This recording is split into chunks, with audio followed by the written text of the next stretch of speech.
Hello नमस्कार। तो कैसे हैं आप सभी लोग। तो आज हम सिंधु घाटी सभ्यता की नेक्स्ट क्लास लेकर आ गए हैं। तो आप लोग वीडियो को शेयर नहीं करते हो, सपोर्ट नहीं करते हो हमें, तो ज़्यादा से ज़्यादा शेयर करिए और हमारे सब्सक्राइब करिए हमारे चैनल को। तो चलिए आगे स्टार्ट करते हैं। सिंधु घाटी सभ्यता के जो लोग थे उनकी सामाजिक स्थिति कैसी थी, इसके बारे में आज चर्चा करते हैं। देखिए, किसी भी सभ्यता या किसी भी उसके पता लगाने के लिए सबसे जो ज़रूरी होता है वो होता है लिखित स्रोत। और वहाँ के जो लिखित स्रोत हैं वो पढ़े नहीं गए, तो आज तक तो हम उनकी स्थिति का पता एग्जैक्ट नहीं लगा सकते, बस कल्पना कर सकते हैं। तो देखिए, समाज की स्थिति का पता लगाना बहुत कठिन है, क्योंकि लिखित स्रोतों द्वारा पता लगाया जा सकता था लेकिन कुछ पढ़ा नहीं जा सका। ठीक है, और इसमें जाति और वर्ण व्यवस्था की जानकारी नहीं मिलती। ठीक है, जैसे अब है जाति, ब्राह्मण, धोबी वगैरह ऐसे, तो ऐसे जाति वगैरह नहीं थी वहाँ पे। और यहाँ पे देखिए, पश्चिमी टीला व पूर्वी टीला को देखकर अंदाज़ा लगाया जा सका है कि पश्चिमी टीला, जिसे दुर्ग कहते थे, और वो ऊंचाई पर रहता था और उसके चार दीवारी थी, चार आवरण था। तो उसमें ऐसा माना जाता है कि इसमें पुरोहित लोग, यानी जो शासन करते थे आज के टाइम में, मान लो जैसे कि मुखिया वगैरह होते हैं, और जो जमींदार और जो बड़े बड़े पैसे वाले होते हैं, वो लोग दुर्ग में रहा करते थे। ठीक है, और जो पूर्वी टीला था उसमें आम जनता निवास करती थी, क्योंकि ये आकार में बड़ा था। जो पूर्वी टीला था वो आकार में बहुत बड़ा था और उसके चारों ओर आवरण भी नहीं था, तो इससे अंदाज़ा लगाया जा सका है। और देखिए, यहाँ पे जो मकान मिले हैं वो किसी में 5 कमरे, किसी में 3 कमरे, किसी में 2 कमरे, और कोई कोई 2 मंजिल, 3 मंजिल, इतने तक मिले हैं। तो इससे पता लगाया जा सका है कि लोगों की जो आर्थिक स्थिति थी वो समान नहीं थी। कोई अमीर था, कोई गरीब था, जैसे कि अभी के टाइम में होता है, ऐसे ही वो पहले था। तो इससे हमारा कंक्लूजन निकलता है कि सिंधु घाटी सभ्यता की जो सामाजिक स्थिति कैसी थी, वो उचित समतावादी थी, लगभग उचित समतावादी मानी जाती है। तो ठीक है, आगे देखते हैं। चलिए इनकी वेशभूषा देख लेते हैं कि ये लोग क्या क्या पहनते थे। देखिए, ये लोग ऊनी व सूती वस्त्र दोनों पहना करते थे। कैसे पता लगाया जा सका कि मोहनजोदड़ो से सूती वस्त्रों के साक्ष्य मिले, और यही से ऐसा पता लगाया जा सका था कि कपास की भी खेती करा करते थे लोग। और देखिए यहाँ का इनका पहनावा, जो अमीर लोग थे ना, वो सोना चांदी, हाथी के दांत व मोतियों के जेवर पहना करते थे। ठीक है, और जो निर्धन लोग थे, जो गरीब लोग थे, वो तांबे की, हड्डियों की, मिट्टी की वगैरह की, इनकी पत्थर वगैरह की जेवर वगैरह आभूषण पहनते थे वो लोग। ठीक है, और इन लोगों को में दाढ़ी और मोछ, जैसे कि अभी का हमारा जो ट्रेंड चल रहा है दाढ़ी मोछ रखने का, ऐसा वहाँ पे भी देखा गया है। एक साधु की मूर्ति मिली है मोहनजोदड़ो थे, जिसकी दाढ़ी तो है लेकिन मूछ नहीं है। ठीक है, और बहुत जगह से लिपस्टिक आदि मिली है। तो जो आज का जो सभ्यता है, जो हमारी आज की, उससे बल्कि बेटर स्थिति थी वहाँ पे। लिपस्टिक वगैरह, कंगा वंगा सब कुछ मिला है वहाँ पे। तो आगे देखते हैं सिंधु घाटी सभ्यता के बारे में। देखिए, जो सिंधु सभ्यता थी उसमें महिलाओं की स्थिति को देख लेते हैं।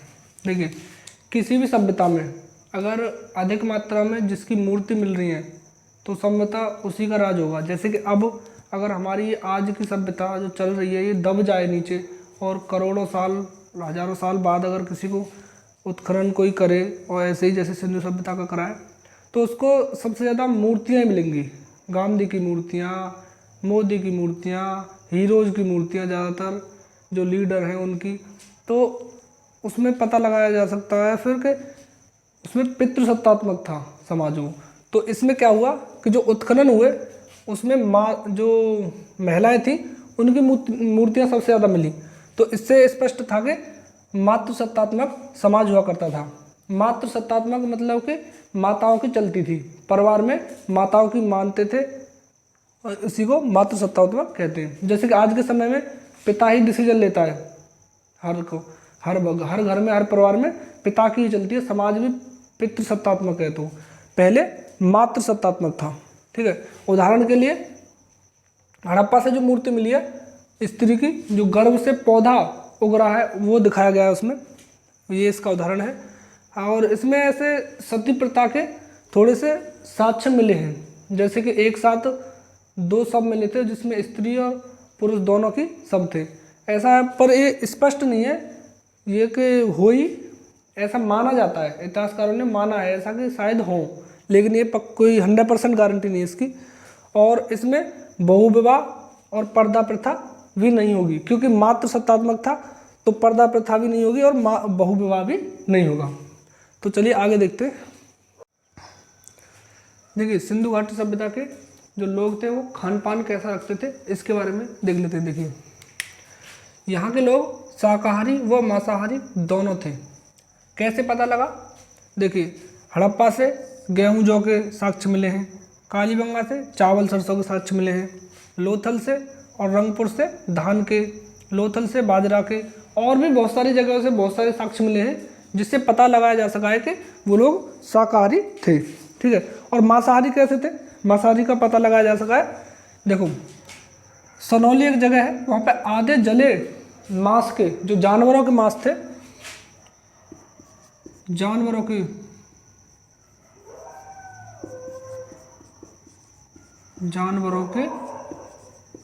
मांस के साक्ष्य मिले। ठीक है, सनौली से। अब पक्का तो नहीं पता कि उन्होंने जलाया था या फिर कोई आग लगने से जले थे, कोई पता नहीं है। अंदाज़ा लगाया जा सका है कि सनौली से मिले तो। और इसमें देखिए मदरा, जो शराब होती है, मदरा के कोई साक्ष्य नहीं मिले, तो वो लोग मदरा का जलपान ग्रहण नहीं करते हों शायद। ठीक है, तो आगे देखते हैं। देखिए सिंधु घाटी लोगों के मनोरंजन के साधन क्या क्या थे। देखिए वो शिकार भी करते थे, मछली पकड़ते थे। कैसे पता चला? एक बर्तन पर मछली पकड़ते हुए एक मछुआरे का चित्र मिला है, तो उससे पता लगाया था कि मछली पकड़ना भी उनका एक मनोरंजन का साधन होगा। पशु पक्षियों के आपस में लड़ाई करवाना, क्योंकि ये भी चित्र मिले हैं वहाँ पर। और शतरंज यानी पासा मिला है, लोथल से पासा मिला है, तो इससे पता लगाया कि शतरंज भी वो खेलते होंगे। ढोल मजीरा भी मिले, जो ढोल वगैरह होते हैं, तो उससे पता लगा कि गाने और नृत्य करना वगैरह ये भी करते होंगे। और जुआ खेलना, ताश वगैरह भी वहाँ से मिले हैं। तो ये आदि साधन थे इनके, ठीक है, मनोरंजन के। तो चलिए आगे देखते हैं। देखिए जो सिंधु घाटी सभ्यता थी उसमें कौन से लोगों की प्रजातियाँ थी मिली थी, देख लेते हैं। देखिए सिंधु घाटी के लोगों की प्रजातियों के साक्ष्य, यहाँ पर लोगों की 4 प्रकार की प्रजातियाँ मिली हैं। एक थी भूमध्य सागरीय, दूसरी थी प्रोटो ऑस्ट्रोलाइड, और तीसरी थी अल्पाइन, और चौथी थी मंगोलाइड। ठीक है, ये सर्वाधिक मिली है यहाँ पे।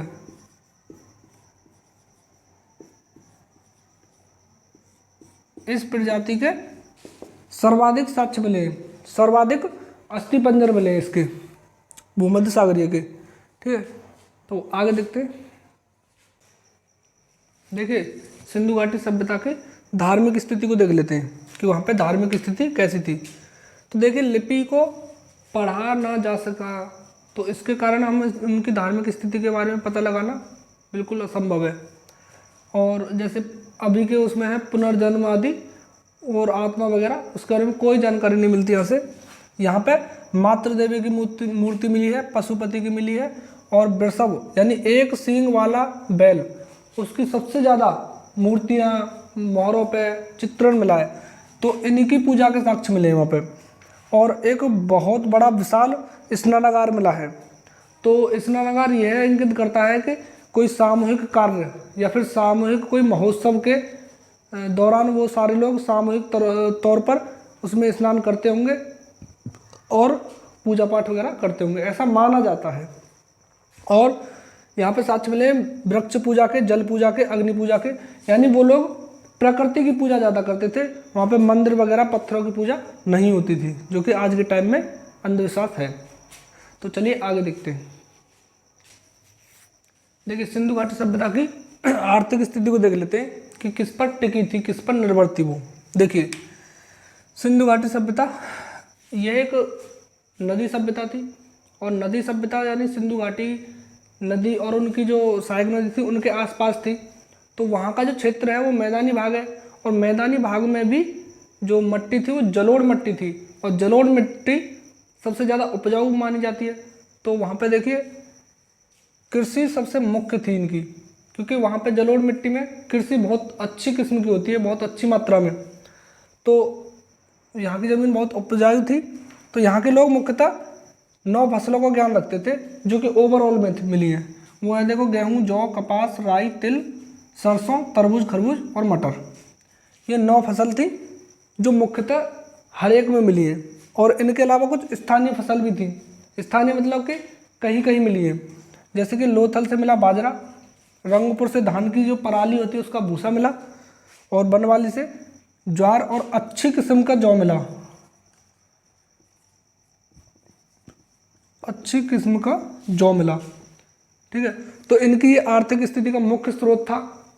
और ये लोग व्यापार भी करते थे, लेकिन जो मुख्य स्रोत है वो कृषि थी। ठीक है, आगे देखते हैं। सिंधु घाटी सभ्यता के लोगों का पशुपालन को देख लेते हैं। देखिए सिंधु घाटी सभ्यता का पशुपालन, देखिए वो पशुओं का जो यूज करते थे वो 4 क्षेत्रों में करते थे। क्या कौन कौन से थे? देखो पहले तो कृषि, कृषि यानी हल को जोतने वगैरह और माल ढोना वगैरह ये, और परिवहन, परिवहन मतलब एक से दूसरे जगह पर जाने के लिए, और क्रय विक्रय यानी एक दूसरे को खरीदना बेचना, जैसे कि आज के दौर में होता है गाय भैंसों को जो बेचते हैं ऐसे, और भोजन यानी मांस खाने के लिए यूज करते थे। इन चारों क्षेत्रों में ये पशुओं का इस्तेमाल करते थे। और इनको पशुओं की जो ये पशु हैं इनकी जानकारी होगी शायद, क्योंकि इन्हीं का चित्र मिला है वहाँ पर, उन पर गाय, बैल, भैंस, बकरी, कुत्ता, बिल्ली, हाथी, घोड़ा, बाघ, बारहसिंगा और ऊँट, इनका चित्रण मिला है। तो उसी से पता लगाया जा सका है कि इन लोगों को शायद इन जानवरों की जानकारी होगी। देखो एक और पॉइंट है, गाय, ऊँट और घोड़ा, इन तीनों का चित्र मोहरों पर नहीं मिलता, और बाकी इन सब का मिलता है। और जो मोहनजोदड़ो का जो प्रमुख पशु था वो था एक सींग वाला बैल, जो कि एक मूवी भी बनी है मोहनजोदड़ो ऋतिक रोशन की, तो उसमें भी दिखाया गया है एक सींग वाला गैंड, वो बैल। ठीक है, और हड़प्पा के लोग शायद शेर से अनुभज्ञ थे, क्योंकि शेर का चित्र कहीं पे भी नहीं मिला, ना कोई मोहर में ना कोई बर्तन पे, किसी पे भी चित्र नहीं मिला शेर का। तो ऐसा माना जाता है कि शेर से वो अनुभज्ञ थे, शेर उन्होंने नहीं देखा था। तो आगे देखते हैं। देखिए सिंधु घाटी सभ्यता के ये जो शिल्प और उद्योग कौन से थे उनको देख लेते हैं। देखिए ये कपड़ा उद्योग और मृद भांड उद्योग, मतलब कि मिट्टी के बर्तन, मिट्टी के बर्तन, जो मिट्टी के बर्तन होते हैं उनका उद्योग करते थे। और मन का उद्योग, मन का यानी गहने या फिर आभूषण। ठीक है, गहने या आभूषण का उद्योग और शिल्प उद्योग, ये लोग इतने उद्योग करते थे। और ये लोग लोहे से अनभिज्ञ थे, लोहे से अनभिज्ञ थे। वो ताम्र युग था, और अब क्या है, अब लोह युग है जो अब चल रहा है। और लोह को कहते हैं कल, और पीरियड को कहते हैं युग, तो इसी को बोल दिया जाता है कल युग। ठीक है, तो दोस्तों ये वीडियो को यहीं तक रखेंगे, आगे देखते हैं कल। और आप लोग इन चीज़ों का ध्यान रखा करो तीनों का, और हमें सपोर्ट करिएगा। नया चैनल है और कंटेंट एकदम अच्छा और बेहतरीन मिलेगा यहाँ से। देखिए चैनल को लाइक, शेयर और सब्सक्राइब कर देना। थैंक यू, धन्यवाद।